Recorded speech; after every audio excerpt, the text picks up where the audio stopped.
22 जुलै 2021ला अतिवृष्टीमुळे रायगड जिल्ह्यामध्ये मोठ्या प्रमाणात महापूर आलेला होता। जिल्ह्यातील महाड तालुक्यामध्ये मोठ्या प्रमाणात पूर परिस्थिती निर्माण झाली होती। तर तळी इथे दरड कोसळून 84 जणांना आपला जीव देखील गमवावा लागला होता। शासनाने सर्व जबाबदारी हाती घेत दरडग्रस्तांना आर्थिक मदत आणि पुनर्वसन म्हणून घरांची पूर्तता केली, पण अजूनही काही कुटुंबांना शासनाकडून घर मिळालेलं नाहीये। उलट ज्यांना राहण्यासाठी घरांची गरज नाहीये त्यांना शासनाने घर दिली आहेत, पण खरंच ज्यांना घराची गरज आहे त्यांना मात्र घरापासून वंचित ठेवण्यात आले।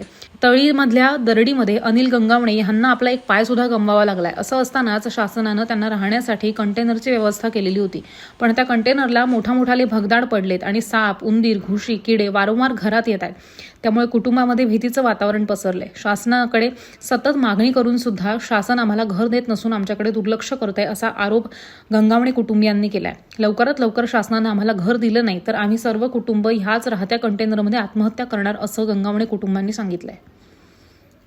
माझं नाव अनिल सखाराम गंगावणे। मी या 22 जुलैमध्ये या घटना जी तळेगावामध्ये झाली त्याच्यामध्ये स्वतः मी सापडलेलो आणि शासनाने आम्हाला घरं नसताना तेव्हा आम्हाला त्यांनी तात्पुरता निवारा दिलेला आणि आता ज्यांना पक्की घरं त्यांना भेटली त्यांना ते राहायला गेले आणि मी माझी फॅमिली घेऊन या कंटेनरमध्ये राहतो आहे। हे तुटलेले आहेत आणि त्याच्यामध्ये साप, उंदीर वगैरे रात्रीचे निघतात। मग आम्ही करणार काय? आता दलित समाजाचा आहे का बौद्ध समाज आहे, त्यामुळे मग शासन माझ्यावरती अन्याय करते का? आता माझ्याकडे लाचचा पर्याय फक्त एकच उरला आहे की चौघांनी आम्ही आत्महत्या करायचं ठरवलं आहे। कंटेनरमध्ये आम्ही आत्महत्या करणार आहे। शासनाने लवकरात लवकर दखल आपली घ्यावी याची माझी